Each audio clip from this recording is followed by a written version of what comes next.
नमस्कार। आप सभी का स्वागत है हमारे YouTube चैनल एक कहानी पर। दोस्तों, आज की कहानी है मैंने तुमसे शादी की थी, तुम्हारी माँ को गोद नहीं लिया था।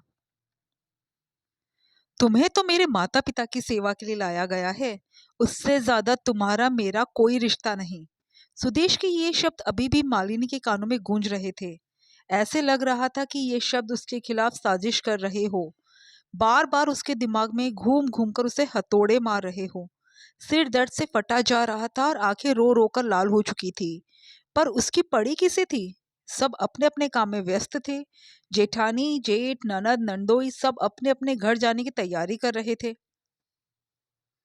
पति अमित अभी थोड़ी देर पहले ही यहाँ से रवाना हुए हैं। इतने में ननद सुनीता कमरे में आई और उससे बोली, भाभी, कब तक ये आंसू बहाती रहोगी? भाई तो सीधा साधा जवाब दे गया कि वो तो तुम्हें माँ बाप की सेवा के लिए लाया है, तो अपना फर्ज निभाओ। जब तक माँ पापा है तब तक तुम यहीं पर हो, उसके बाद तो भैया के साथ तुम्हें जाना ही है। इतने में जेठानी मेघा भी कमरे में आ गई और आते से ही बोली, अरे हम लोग जा रहे हैं, कम से कम मुस्कुराते हुए चेहरे से विदा कर दो। क्यों बेवजह की मनुष्यत फैला रही हो? पति बाहर कमाने ही तो गया है, वापस लौट कर भी तो आएगा, और कमाएगा नहीं तो तुम लोगों को खिलाएगा क्या, जो बेवजह का तमाशा कर रही हो? कोई पहली बार तो गया नहीं है जो इतना नाटक कर रही हो। लेकिन मालिनी अपने पलंग से उठकर खड़ी भी नहीं हुई। सबको लग रहा था जैसे उसे कुछ पता ही ना हो। तब तक सासू माँ कमला जी भी कमरे में आ गई। आते ही गुस्से में बोली, अरे ये क्या रोनी सूरत बना रखी है? अब पति कमाने भी नहीं जाएगा क्या? चुपचाप से उठ और इन दोनों को खुशी खुशी रवाना कर। आखिर मालिनी नहीं उठी तो ये देखकर तीनों तमतमाती हुई खुद ही बाहर आ गई।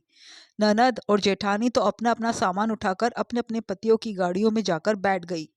थोड़ी देर बाद दोनों कारों के वहां से जाने की आवाज आई। इधर कमला जी भी दरवाजा बंद कर कमरे में आई और मालिनी को डांटने लगी, ये क्या नाटक लगा रखा है बहू? घर में बच्चे आए थे, तुमने उनसे ठीक से बात तक नहीं की, और अजीब जिद लगा रखी है तुमने कि पति के साथ जाना है। अरे पूरी जिंदगी उसी के साथ तो रहना है, कुछ दिन हमारी भी सेवा कर लेगी तो कुछ बिगड़ नहीं जाएगा। अब चुपचाप उठ और रसोई की सफाई कर दे, पूरी रसोई बिखरी पड़ी है। आजकल की बहुओं को तो सास ससुर की सेवा करने में ही रोना आता है। ना खुद सेवा करती है, ना ही पति को करने देती है। मुंह उठाकर कह देती है कि पति के साथ रहना है, जैसे पति के अलावा तो कोई है ही नहीं। परिवार तो जाए भाड़ में इनकी बला से। कहती कहती कमला जी भी अपने कमरे के बाहर निकल गई। मालिनी वही पलंग पर बैठी बैठी कमला जी की बड़बड़ाहट आंसुओं के साथ सुनती रही। 1 साल हो चुका था उसकी शादी को। घर के सबसे छोटे बेटे अमित की पत्नी बनकर वो इस घर में आई थी। ये शादी अमित के पिता भवानी प्रसाद जी ने करवाई थी। अच्छा खासा रुतबा था उनका, पैसों से नहीं बल्कि नाम से। पैसों के मामले में तो कह सकते थे कि उच्च मध्यम वर्गीय परिवार से थे। उन्होंने अपनी ईमानदारी से जिंदगी में नाम तो बहुत कमाया, पर उनके बच्चों को उनकी कद्र कभी नहीं रही। कभी उनके मान सम्मान को उन्होंने कभी ध्यान नहीं दिया। बच्चे तो ऐसे थे ही, बड़ी बहू मेघा भी ऐसी ही थी, पर वो तो अपने पति के साथ दूसरे शहर में रहती थी। ऊपर से पत्नी कमला जी किसी की भी कोई इज्जत नहीं करती, जो मुंह में आता वही बोल देती। मालिनी भवानी प्रसाद जी के दोस्त की बेटी थी, जो मध्यम वर्गीय परिवार से थी। बिन माँ बाप की बेटी होने के बावजूद भी उसमें संस्कार पूरे थे। परिवार को परिवार समझकर चलती थी, और उसकी यही आदत भवानी प्रसाद जी को बहुत पसंद आ गई। हालांकि मालिनी को इस घर में कोई भी बहू बनाकर लाना नहीं चाहता था, पर भवानी प्रसाद जी के सामने कोई कुछ बोल ही नहीं पाया, और मालिनी इस घर की बहू बनकर आ गई। लेकिन अब भवानी प्रसाद जी के बिस्तर पकड़ने के बाद मालिनी की कोई इज्जत भी नहीं रही। तानों की बौछार भी अब तेज हो चुकी थी, पर बिस्तर पर पड़े पड़े उसकी हालत देखकर उन्हें दुख बहुत होता था। इधर अपने कमरे में पड़े पड़े भवानी प्रसाद जी भी आंसू बहा रहे थे। लेकिन कर क्या सकते थे? परिवार वालों को तो मौका मिल चुका था अपनी जबान खोलने का। सचमुच उन्होंने तो अपनी मर्जी थोपकर मालिनी की शादी करवा दी, पर यह शादी ना होकर मालिनी की बर्बादी ही रही और कुछ भी नहीं। क्योंकि नौकरी तो अमित इस शहर में भी कर सकता था, पर उसने जानबूझकर ट्रांसफर लिया। अमित वहां किसी और लड़की के साथ लिव इन रिलेशनशिप में रह रहा था। उसका नाम नेहा था, और बहुत जल्द वो उससे शादी करना चाहता था। और इसी सिलसिले में वो इस बार यहाँ आया था। भवानी प्रसाद जी से तो मिलने का सिर्फ बहाना था, इसलिए पूरा परिवार एक साथ इकट्ठा हुआ था। पर जो बात हुई बंद कमरे में हुई, भवानी प्रसाद जी के सामने हुई। कितनी अजीब विडंबना थी। फैसला भी उन्हीं के सामने हुआ कि जब भवानी प्रसाद जी की मृत्यु हो जाएगी उसके बाद ये शादी होगी, नहीं तो दुनिया को बोलने का मौका मिल जाएगा। और उससे भी बड़ी बात, अभी तो फ्री की नर्स मिली हुई थी, अगर मालिनी चली जाती तो सेवा कौन करता। इसलिए भवानी प्रसाद जी ने मालिनी को अमित के साथ जाने के लिए कहा था। हालांकि उन्होंने इसका कारण नहीं बताया, नहीं तो मालिनी को दुख होता। लेकिन मालिनी को ये बात सुन चुकी थी। जब वो कमरे में बात कर रहे थे और मालिनी चाय पकड़ाने के लिए आ रही थी, तब ये बातें उसे भी सुनाई दी थी। सुनकर उसे रोना तो बहुत आ रहा था, पर आंसुओं को रोक कर भी वो कमरे में आई। जानती थी कि अमित तो अपनाएगा नहीं। बस भवानी प्रसाद जी के कारण मालिनी ने अमित के साथ जाने की जिद की। मगर भवानी प्रसाद जी अपने जीते जी कुछ न कुछ फैसला करके जाना चाहते थे, क्योंकि इन्हें ये पक्का विश्वास हो चुका था कि अमित मालिनी को रखेगा नहीं, और उनके मरने के बाद मालिनी बेसहारा हो जाने वाली है, क्योंकि उसके पिता की मृत्यु तो उसकी शादी के कुछ महीने बाद ही हो चुकी थी। इसलिए 2 दिन बाद ही उन्होंने मालिनी को कहकर अपने कमरे में अपने दोस्त को बुलाया। लेकिन घर में किसी को भी पता नहीं था कि उन्होंने अपने दोस्त को बुलाया क्यों है। यहाँ तक कि मालिनी को भी नहीं पता था। हालांकि उन्होंने मालिनी को ये जरूर कहा था कि बहू, अपना हक बिल्कुल भी मत छोड़ना। तब मालिनी को कुछ समझ नहीं आया था। 1 महीने बाद भवानी प्रसाद जी इस दुनिया से कूच कर गए। तब सारे परिवार के लोग वापस एकत्रित हुए। इस बार अमित के साथ नेहा भी आई थी। हालांकि रिश्तेदारों में उसने अपने दोस्त बताकर ही उसकी पहचान करवाई थी। जब सारा क्रिया का कार्य हो गया तो पूरा परिवार बाहर कमरे में एकत्रित हुआ। उस समय मालिनी रसोई में काम कर रही थी। तब कमला जी ने मालिनी को बुलाया। जब मालिनी रसोई से निकलकर बाहर आई तो अमित ने कुछ पेपर्स उसके सामने रखते हुए कहा, देखो मालिनी, मैं तुम्हें पहले भी कह चुका हूँ कि तुम्हें इस घर में सिर्फ और सिर्फ मेरे माता पिता की सेवा के लिए लाया गया है। इससे ज्यादा मेरा कोई रिश्ता नहीं है तुम्हारे साथ। अब मैं तुम्हें किसी अंधेरे में नहीं रखना चाहता। तुम्हें यहाँ रहना है तो आराम से रहो, क्योंकि तुम्हारा अपना तो कोई घर नहीं है। तुम्हारा खर्चा भी हम उठा लेंगे। यहाँ रहकर मेरी माँ की सेवा करो। पर अब मैं नेहा के साथ शादी कर रहा हूँ, इसलिए इन तलाक के पेपर्स पे साइन कर दो। सुनकर मालिनी हक्की बक्की खड़ी रह गई। जानती थी कि ये होगा, लेकिन इतनी जल्दी होगा उसकी उम्मीद नहीं थी। इतने में भवानी प्रसाद जी के दोस्त वहां पर वकील के साथ आ गए, तो सब लोगों ने बातचीत का मुद्दा बदल दिया।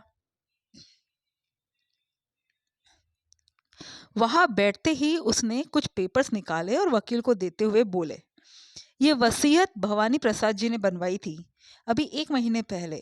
वकील साहब जरा पढ़ दीजिए और सबको भवानी प्रसाद जी के साइन भी बता दीजिए। उनकी बात सुनते ही सब लोग एक दूसरे की शक्ल देखने लगे। तभी कमला जी बोली, तो आप उस दिन वसीयत के लिए यहाँ आए थे? जी भाभी जी, पर आपने तो मुझे बताया ही नहीं। कैसे पता चलता आपको भाभी जी? आप भाई साहब के बिस्तर पकड़ने के बाद बैठी कब उनके पास? मालिनी के अलावा तो कोई भी उनसे बात करने उनके पास आता ही नहीं था। उनकी बात सुनकर कमला जी मुंह बिगाड़ कर बोली, ठीक है पढ़ो, वैसे भी जानती हूँ प्रॉपर्टी तो हम लोगों में ही बंटनी है। वकील साहब ने वसीयत खोली तो सब लोग सांसें थामे उसे सुनने को तैयार हो गए। आखिर सब जानना चाहते थे कि उनके हिस्से में कितना क्या क्या आया है। तभी वकील साहब ने पढ़ना शुरू किया, मैं भवानी प्रसाद अपने पूरे होशो हवास में ये वसीयत तैयार करवा रहा हूँ। इस वसीयत के अनुसार मैं अपने तीनों बच्चों को इस प्रॉपर्टी से बेदखल करता हूँ, क्योंकि जीते जी उन्होंने कभी भी मेरा मान सम्मान नहीं रखा। वही इस प्रॉपर्टी के 2 हिस्से होंगे। एक हिस्सा मेरी पत्नी कमला को दिया जाएगा, जिससे वो अपने बुढ़ापे में अपने बच्चों पर मोहताज ना हो, और दूसरा हिस्सा मेरी छोटी बहू मालिनी के नाम कर रहा हूँ। उस बच्ची ने मेरे बच्चों से बढ़कर मेरी सेवा की है, तो वो इस हिस्से की पूर्णतया हकदार है। सुनकर सब लोग सकते में आ गए। अरे ऐसे कैसे प्रॉपर्टी से बेदखल कर सकते पापा हमें? हम उनके बच्चे हैं, हमारा पूरा हक है इस प्रॉपर्टी पर। हम कोर्ट में जाएंगे। ननद सुनीता तिलमिलाते हुए बोली, आपको कहीं भी जाना है आप लोग जाइए। वसीयत भवानी प्रसाद जी ने खुद बनवाई थी। कोई भी कोर्ट इस वसीयत के विरुद्ध जाकर के आपको आपका हक नहीं दिलवा सकता। वकील ने कहा। वकील ने जरूरी कागजात कमला जी को दिए और कुछ जरूरी कागजात जो कि मालिनी के नाम थे अपने साथ लेकर रवाना हो गए, यह कहकर कि ये पेपर्स आपको हम बाद में देंगे। आपको अभी पेपर्स नहीं दिए जाएंगे क्योंकि भवानी प्रसाद जी ने हमसे यही अनुरोध किया था। उनके जाते ही घर में हंगामा शुरू हो गया। देखा, सेवा के बहाने प्रॉपर्टी अपने नाम करवा ली इसने। इतना बड़ा धोखा किया हमारे साथ। जेठानी मेघा बोली। क्यों री, यही बातें करने जा बैठती थी तू उनके पास। मेरे बच्चों का हक छीन रही है। शराफत से इनका हक वापस कर दे, तेरा इस प्रॉपर्टी में कोई हिस्सा नहीं है। कमला जी बोली। हाँ मालिनी, वो प्रॉपर्टी तो तुम वापस करो और तलाक के पेपर पे साइन करो। बस बहुत हो गया। हम मानते हैं कि तुम्हारे पास कुछ नहीं है, इसलिए ऑफर कर रहा हूँ कि यहाँ रहकर माँ की सेवा कर लेना, हम तुम्हारा खर्चा भी उठा लेंगे। अमित ने जब बड़ी बेशर्मी से कहा तो सुनकर मालिनी को गुस्सा आ गया। मैंने तुमसे शादी की थी, तुम्हारी माँ को गोद नहीं लिया था जो तुम ये बात कर रहे हो। और किस हक से कह रहे हो कि मेरे पास अब कुछ नहीं है?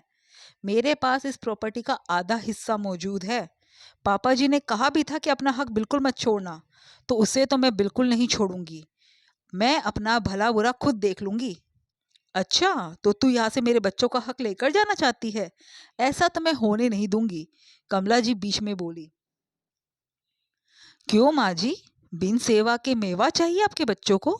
कभी अपने पिता का मान सम्मान तो किया नहीं इन लोगों ने। उन्हीं के सामने बैठकर उनकी ही मौत की बातें कर रहे थे। आपको क्या लगता है उस दिन आप लोग जो बंद कमरे में बातें कर रहे थे वो मुझे सुनाई नहीं दी? वकील साहब कह चुके, आपको जिस कोर्ट में जाना है वहां जाइए। और रही बात मेरी, तो फिलहाल मैं यहाँ से जा रही हूँ। और रही बात तलाक की, तो जब तक आधी प्रॉपर्टी मेरे नाम नहीं हो जाएगी तब तक तो मैं तलाक भी नहीं दूंगी, कहकर मालिनी उस घर से निकल गई। उसके इस रवैये से सब लोग हैरान रह गए। कहा तो उसे सीधी सादी गाय समझ रहे थे और कहा वो इतनी तेज तर्रार निकली। वहां से निकलकर मालिनी सीधे भवानी प्रसाद जी के दोस्त के यहाँ गई। कुछ दिनों बाद जब प्रॉपर्टी का आधा हिस्सा उसे मिल गया, उसके बाद ही उसने तलाक के पेपर पे साइन किए। एक छोटा सा फ्लैट खरीद कर उसी में रहने चली गई। साथ ही अब जॉब भी करने लगी थी और आत्मनिर्भर हो चुकी थी। लेकिन यहाँ कमला जी बिल्कुल अकेली रह गई, क्योंकि अब कोई भी बेटा उनकी जिम्मेदारी लेने को तैयार नहीं था। दोस्तों, आपको कहानी कैसी लगी कमेंट करके ज़रूर बताइएगा और हमारे चैनल को सब्सक्राइब ज़रूर कीजिएगा। Thank you.